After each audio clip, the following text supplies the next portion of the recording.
Oh putain, mais c'est pas vrai que j'ai acheté tout ça. Si t'as fait beaucoup trop d'achats en septembre, tape dans tes mains. Si t'as fait beaucoup trop d'achats en septembre, tape dans tes mains. Salut, c'est Lucie. Aujourd'hui, on se retrouve pour un book haul. La fin du mois n'est pas encore arrivée, certes, mais je te montre un peu l'ampleur de la catastrophe. Voilà. Bravo. Tout ça pour te dire que toi et moi, on va passer un certain temps ensemble, à mon avis. Je suis allée à Emmaüs. Oui, madame, oui, monsieur. J'ai acheté Alice au pays des clones de Claude Sureau. Ça a l'air complètement barré. Je n'avais jamais entendu parler de ce livre. Caride et Scylla, deux lapins chauffeurs de taxi, conversent en promenant à travers Paris une héroïne nommée Alice. Bon, c'est la première phrase de la 4e de couverture. Je crois que déjà ça te plante un petit peu le décor. Je ne sais pas vraiment où je vais aller avec ces livres. J'y ai aussi pris le passage de Louis Sachar. Et ça, si je dis pas de bêtises, je l'ai déjà vu sur une chaîne Booktube. Ça ne m'étonnerait pas que ça soit Johanna. En fait, quand j'ai lu la 4e, vraiment, j'ai entendu la voix de Johanna dans mes oreilles. Donc si c'est pas ça, c'est que je fais une vieille fixation. Voilà. Salut Johanna. Méfiez-vous. Ce livre va vous donner envie de croquer dans des oignons crus, de creuser des trous de 1,50 m de diamètre et de profondeur, d'escalader une montagne, de respirer vos vieilles baskets, de mettre du rouge à lèvres avant de partir à la poursuite de vos ennemis. Bon, blablabla, blablabla, je te lis pas tout le truc, mais il me semble que j'ai déjà entendu ces phrases. Et du coup, j'ai pris. Que te dire de plus? J'espère que ça va m'emmener un petit peu n'importe où et j'espère vraiment qu'à la fin de ce livre, j'aurai vraiment envie de faire tout ça. C'est-à-dire que si, quand je ferme ce bouquin, je renifle pas mes godasses, je serai déçue. J'ai trouvé à Emmaüs également L'étrange vie de Nobody Owens de Neil Gaiman. Alors moi, j'ai jamais lu Neil Gaiman, j'entends beaucoup parler de Stardust, je crois que c'est ça le titre. Et du coup, quand j'ai vu celui-ci, je me suis dit que ça pouvait être l'occasion de découvrir l'auteur.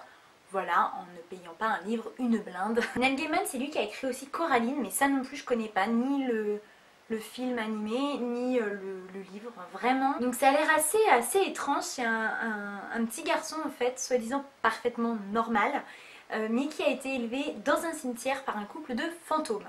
Voilà, et ce serait le monde des vivants qui serait dangereux pour lui. Donc je sais pas trop où ça va nous emmener, mais ma foi, ça a l'air pas trop mal. Oh, j'ai déjà choisi ma palle d'automne, mais ça aurait pu rentrer dedans ça. Bon, on va voir. J'ai pris La femme au miroir d'Éric Emmanuel Schmitt. J'ai fait ma découverte d'Éric Emmanuel Schmitt le mois dernier avec L'enfant de Noé. Et c'est vrai que du coup j'ai envie d'en découvrir un petit peu plus sur l'auteur. Et là on va suivre 3 femmes issues de 3 périodes historiques différentes qui ont toutes les 3 les mêmes interrogations quant à leur place dans la société. Ça va parler féminisme et je suis vraiment curieuse de découvrir ça parce que c'est vraiment un sujet qui m'intéresse. Ensuite, les vide-greniers. Oui. Qu'est-ce que j'y ai trouvé de beau? Alors j'y ai trouvé celui-ci. Une étude en soi. L'affaire Baskerville de Emma Jane Holloway. Je t'avoue que c'est parce que c'est une édition Bragelonne et c'est vraiment des livres quand même où il y a un sacré boulot d'édition et qui je trouve sont quand même un petit peu cher neuf. Donc là je me suis pas trop posé de questions, je me suis dit que, je ne sais plus, je crois que je l'ai eu pour 4 €. Je me suis dit que c'était vraiment l'occasion de tester. Je ne sais pas du tout de quoi ça parle. Oh, puis j'ai pas du tout envie de lire la 4e à vrai dire, donc bon, clairement si je vais hyper vite c'est parce que tu te rends pas compte mais il est super tard et que j'empêche mon amoureux d'aller se coucher puisque je suis en train de filmer sur le lit, vois-tu. Mais comme je viens de regarder le dernier épisode de la saison 6 de Walking Dead, j'ai besoin de, tu vois, j'ai besoin de filmer une vidéo, je peux pas me coucher là-dessus. Donc si tu as vu cet épisode, toi-même tu sais de quoi je parle. Mais du coup voilà, hein, il faut quand même que j'active parce que je risque de me faire engueuler quand même. Carrément. En vide-grenier toujours, j'ai pris Sequan Island de David Ban. Je pense que ça se dit comme ça. Alors ça j'en ai beaucoup entendu parler, ça se passe en Alaska il me semble, c'est sur une île sauvage, ça doit être un père et son fils qui se retrouvent dans des situations extrêmes et qui vont y survivre. Il me semble aussi que c'est assez difficile à lire peut-être que c'est assez violent. Donc je ne sais pas trop si c'est une lecture qui va me correspondre. Mais bon, qui ne tente rien à rien. Donc je l'ai pris. Voilà, ça m'intéresse de savoir si tu l'as déjà lu. Et comment t'as senti le truc, parce que j'ose pas trop aller sur Livre Addict, honnêtement, lire les commentaires. Enfin, tous les commentaires, mais si toi tu veux m'en parler pour me préparer, peut-être psychologiquement, je suis pas contre. Je sais vraiment pas dans quoi je m'embarque avec ce truc. Et j'ai peur que ce soit un poilou violent pour moi, honnêtement. Bon, à voir. Ça me faisait terriblement envie. C'est Les Dames du Lac de Marion Zimmer Bradley. C'est une vieille édition, je pense, qui est pas... Enfin voilà, tu sens qu'elle a vécu, quoi. Elle a un peu jauni tout ça. Mais pour moi, ça importe peu. Je l'ai déjà dit, hein, dans le fond, surtout si j'achète en occasion, je me fiche un petit peu du bouquin en lui-même. Enfin, de sa forme, de son état. Tant que c'est lisible, ça me convient. Et c'est là sur la chaîne Il était une fois personnage que toute ma curiosité envers toute la légende arthurienne se développe petit à petit. Il faut vraiment, vraiment que je m'y mette, parce que je me rends compte que là c'est un espèce de trou dans ma culture, mais genre le Grand Canyon. Donc je vais commencer par ça. Je sais pas si c'est un bon point de départ, mais en tout cas c'est un point de départ qui me fait plaisir. 50 centimes, c'est une affaire. J'ai pris Juste une ombre de Karine Giebel.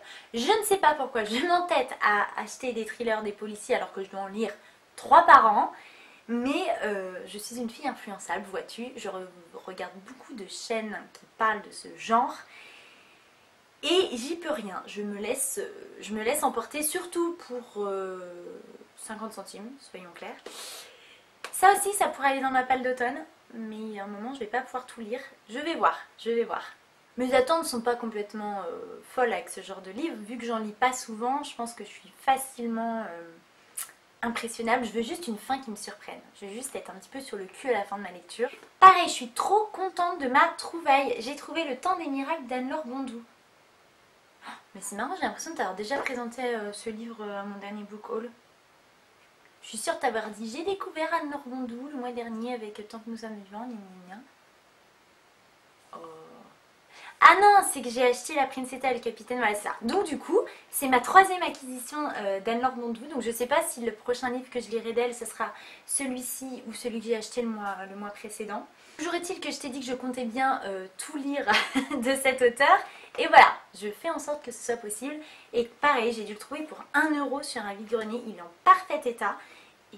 Mais je parle même pas des résumés, quoi. Je te parle pas des résumés aujourd'hui, hein, tu remarqueras. Déjà, je le fais pas énormément les fois d'avant, mais alors là, je trace ma route, j'ai la tête dans le guidon. Désolée. En occasion, toujours, j'ai trouvé Les apparences de Gillian Flynn. J'ai déjà vu le film qui s'apparente à ce livre. Comment il s'appelle le film?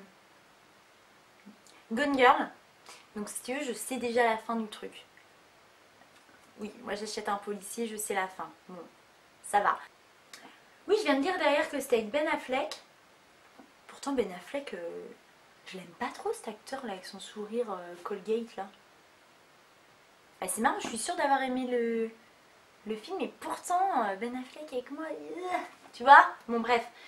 Toujours est-il que je ne mettrai pas la tronche de Ben Affleck quand j'imaginerai le personnage principal, et puis c'est tout. J'ai aussi acheté 2 albums jeunesse. Le premier, c'est Soleil de Louis-Xavier Bachelot. Non mais sans blague, il y a des dessins d'enfants, j'avais pas vu, sur la première page de mon livre, qui clairement a dessiné l'anatomie humaine. Donc c'est pas très classe. Honnêtement, je vais essayer de l'effacer. Je te montre pas, hein, j'ai pas envie que ma vidéo soit censurée. Sans blague. Bon, toujours est-il que...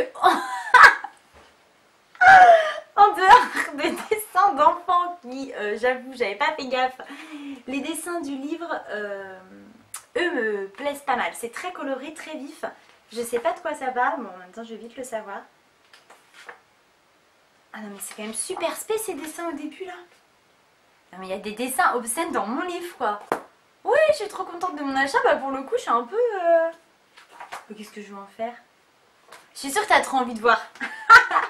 Non, je peux pas. Non. Un deuxième album jeunesse, et cette fois-ci je viens de vérifier, il n'y a pas de dessin d'enfant dedans un petit peu gênant. C'est Le Cheval magique de Anne Gant.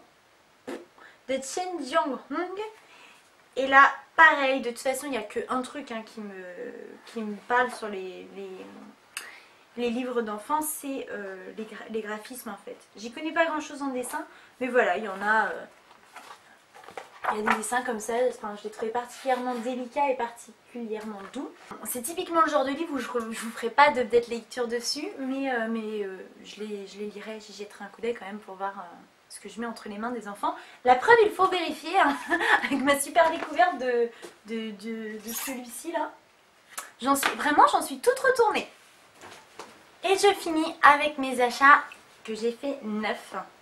Et c'est eux qui font un trou dans mon budget là. On en a entendu parler dans tous les sens et je n'ai pas résisté à la tentation, un peu à la bourre certes, de prendre Cité 19 de Stéphane Michaka. Est-ce que je vous fais l'affront de vous expliquer en 2 mots le résumé alors que franchement je dois être la seule personne à ne pas trop s'en souvenir?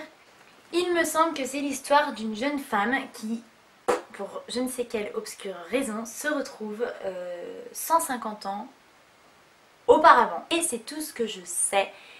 Et je sais aussi que ça a pas mal plu et que la curiosité a été trop forte. Si tu me suis, tu vas pas être très surpris. Je me suis procuré le tome 1 des Mondes des Vilanes, La forêt des captifs de Pierre Bottero. Je suis actuellement en train de lire la trilogie de la quête des Vilanes. J'aime beaucoup la plume de l'auteur, j'aime beaucoup les personnages, j'aime beaucoup l'histoire et l'univers. Par conséquent, une fois que j'aurai terminé, je compte enchaîner avec celle-ci. Et une fois que j'aurai fini cette trilogie, j'enchaînerai avec celle d'Elana, qui a priori est dans la continuité. Attends-toi à voir le tome 2, le tome 3 et toute la suite blablabla dans mes prochains book hauls. Là aussi on est dans la suite d'une saga et c'est vraiment le gros point d'interrogation. Je ne sais pas pourquoi je m'acharne à acheter et lire cette saga parce que pour l'instant je n'accroche pas. Mais comme ça a fait tout un truc pareil, tout un pataquès là et que tout le monde a aimé, je tiens bon, je lutte et j'espère vraiment finir par accrocher. Le deuxième tome était pour moi un peu mieux que le premier et j'ai donc acheté le troisième. J'ai acheté Cress, c'est le 3e tome des Chroniques lunaires de Marissa Meyer. Je crois que dans celui-ci, on va reprendre le conte de Réponse après avoir repris celui du Petit Chaperon Rouge et encore précédemment celui de Cendrillon. Donc, ah oui, je me suis acheté un petit marque-page tout mignon, enfin, qui fait très hivernal, mais voilà, je l'avais mis dans le livre. Bref, j'en ai lu 2 sur 4, je suis à la moitié, je tente jusqu'au bout. J'étais à Bordeaux et je suis passée par conséquent dans la librairie Mola, le temple du livre. Je te raconte pas, je n'ai jamais vu des rayonnages aussi gigantesques. Et comme j'y avais rencontré Lemon June, genre quelques minutes, je l'ai quitté au pied de la librairie, je n'ai pas pu m'empêcher d'acheter un livre qui est pour moi directement connecté à elle, puisque c'est une des vidéos que j'ai préférées sur sa chaîne, c'est la lecture en direct de sommeil d'Haruki Murakami. Haruki Murakami, je connais, j'adore, et du coup je me suis dit que ça serait un petit clin d'œil sympa de me l'offrir à Bordeaux juste après l'avoir rencontré. Lemon, si tu regardes cette vidéo, je te fais un gros bisou. C'est Margot, liseuse, qui en a parlé sur sa chaîne et qui, je crois, lui a mis un coup de cœur. Le cœur des louves de Stéphane Servant. Il suffit de regarder sa vidéo où elle en parle et puis reviens me dire si toi non plus, si toi tu n'as pas acheté le livre, si tu as pu résister. Moi, j'ai pas pu. Le dernier, c'est vraiment, si je devais en garder qu'un de tous mes achats, ça serait celui-ci. Et pourtant, là on est dans la jeunesse vraiment enfant, je pense que c'est pour les 8-9 ans. Mais ça touche, voilà, à mon enfance, à moi, avec mon histoire Disney préférée au monde. Et bon, je te dis tout de suite, hein, j'arrête le suspense pourri, c'est Mary Poppins de Pamela Lyndon Travers. Et cette année, j'ai découvert le film fait autour, qui parle de l'adaptation justement de ce bouquin à la version Disney. Comment il s'appelle ce livre? Ce film? Je me souviens juste qu'en VO il s'appelle Saving Mr. Banks, mais alors en français, quel nom a été retenu? Dans l'ombre de Marie, voilà c'est ça, j'ai retrouvé, ça s'appelle Dans l'ombre de Marie. Et enfin, si tu es fan de Mary Poppins, ou au moins si tu aimes juste Mary Poppins, mais regarde ce film, mais moi il m'a vraiment fait passer par une palette d'émotions assez incroyable et j'ai vraiment été touchée. Et j'en ai appris davantage sur Mary Poppins, j'en ai appris davantage sur le personnage principal qui peut-être n'est pas celui auquel on pense en premier lieu. Donc j'ai vraiment envie de lire l'œuvre originale. J'espère que je ne serai pas déçue parce que vraiment sinon c'est toute mon enfance qui va s'effondrer. Mais du coup d'avoir vu le film, je pense que ça m'a préparée à cette lecture et je suis contente de l'avoir fait dans ce sens-là. Voilà, ça a été un petit peu rapide, j'étais un petit peu balancée comme ça les livres à la face, je m'en excuse, je te le redis, il faut absolument que je libère la place. Et on se retrouve très vite parce qu'il y a 2 vidéos qu'il faut que je te fasse, ma palle d'automne, qui est prête, méga archi prête. Et surtout il faut aussi que je te fasse un point lecture sur ce livre, ça urge, parce que c'était vraiment un peu une claque que je me suis pris dans la face comme ça, bam. Et donc du coup, il faut vraiment que je m'y colle, parce que c'est pas très sympa de ma part de pas partager ça avec toi. Je suis navrée, normalement à la fin de chaque book haul je te présente une chaîne que j'aime suivre, mais là dans ma précipitation, je te le dis, après mon épisode de Walking Dead, j'ai ramené ma caisse de livres et j'ai pas préparé le truc. Voilà, je vais être honnête avec toi et du coup je te propose de t'en présenter non pas une mais 2 au prochain book haul, celui d'octobre, qui j'espère sera un petit peu plus léger. En attendant, je te fais des tonnes de gros bisous comme d'habitude et je te dis à très vite. Promettre que tout ceci restera entre nous. Deuxième question. Y a-t-il une habitude à propos de Booktube que tu n'aimes pas ?